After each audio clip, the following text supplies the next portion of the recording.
બનાવીશું કઢાઈમાં રીંગણનું શાક। એના માટે 250 ગ્રામ રીંગણને આપણે પાણીમાં સમારી લઈએ।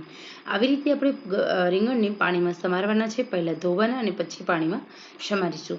250 ગ્રામ રીંગણ છે તો અહીંયા તમે જોઈ શકો છો આશરે મેં 2 ચમચી તેલ લીધું છે।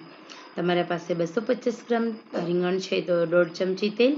આપણે કઢાઈમાં બનાવીએ એટલે આપણે થોડું તેલ વધારે એટલે 2 ચમચી લીધું। 500 ગ્રામ રીંગણ હોય તો 3 ચમચી તેલ અને 1 કિલો રીંગણ હોય તો 6 ચમચી તેલ। આ મેઝરમેન્ટ પ્રમાણે જો તમે સબ્જી બનાવશો તો તેલ તમારું નહીં વધારે પડે નહીં ઓછું પડે અને તમારી રસોઈ બહુ સરસ બનશે। તેલ આપણું ગરમ થશે એટલે આપણે રાઈ ઉમેરીશું। રાઈનું તડતડ આપણે ફૂટે એ પછી આગળ વઘાર કરીશું। તો અહીંયા રાઈ એકદમ સરસ સંતળાઈ રહી છે।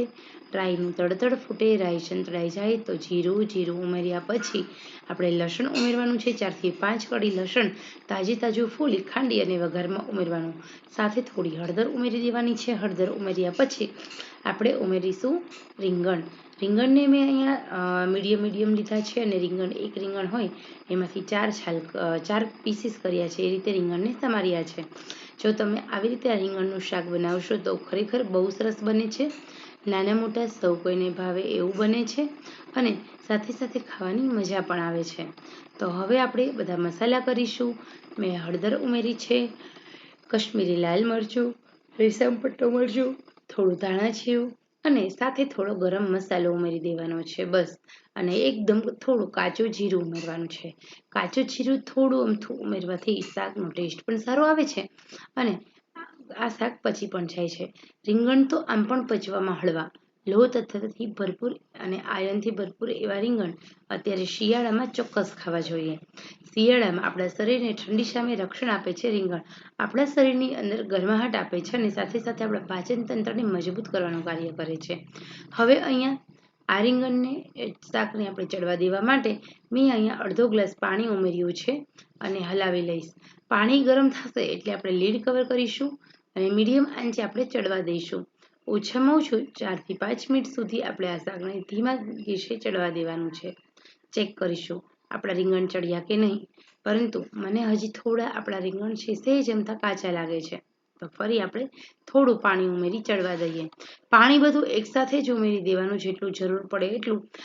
અને હવે જો મેં પાછળથી પાણી ઉમેર્યું છે મને લાગ્યું એટલે, તો અહીંયા રીંગણ ફ્રીજમાં રાખેલા હતા એટલે ચડતા વાર લાગી।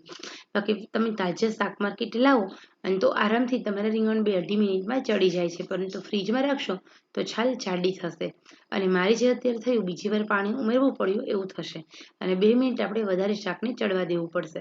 તો અહીંયા આપણું આ શાક એકદમ સરસ મજાનું બનીને રેડી થઈ ગયું છે, તમે જોઈ શકો છો। ખરેખર આ શાક બહુ સરસ લાગે છે। કઢાઈમાં બનાવેલા શાકનો ટેસ્ટ બહુ સરસ હોય છે। તો આવી રીતે અહીંયા તમે પાણી આપણે બધું બાળી દેવાનું છે શાકમાં હોય। અહીંયા આપણે થોડું ડ્રાય શાક કરીશું। તમારે રસાવાળું શાક ખાવું હોય તો તમે થોડો રસો પણ ઉમેરી શકો છો।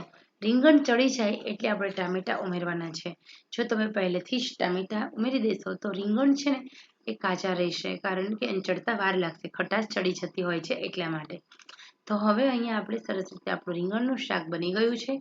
તૈયાર બનેલા આ શાકને આપણે સર્વિંગ પ્લેટમાં લઈએ અને આ શાક મેં થોડું ડ્રાય બનાવ્યું છે।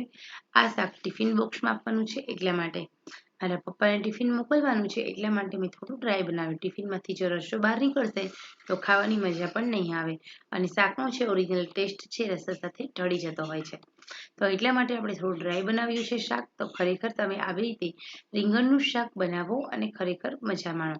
તો શિયાળુ રીંગણ છે એ અલગ રીતે આપણે ખાઈ શકતા હોય છે। ભરથું બનાવીએ, ભરેલા રીંગણ બનાવીએ, તો એકલા રીંગણનું કઢાઈમાં આવી રીતે ફટાફટ શાક બનાવો, રોજ બનાવીને ખાઈ શકાય એવું આ શાક છે। આજની આ શાક બનાવવાની રેસીપીનો વિડીયો ખરેખર આપ સૌને પસંદ આવ્યો હોય તો લાઈક, શેર, સબસ્ક્રાઈબ કરશો અને સાથે સાથે મારી ચેનલ નવી છે તો સબસ્ક્રાઈબ અવશ્ય કરશો।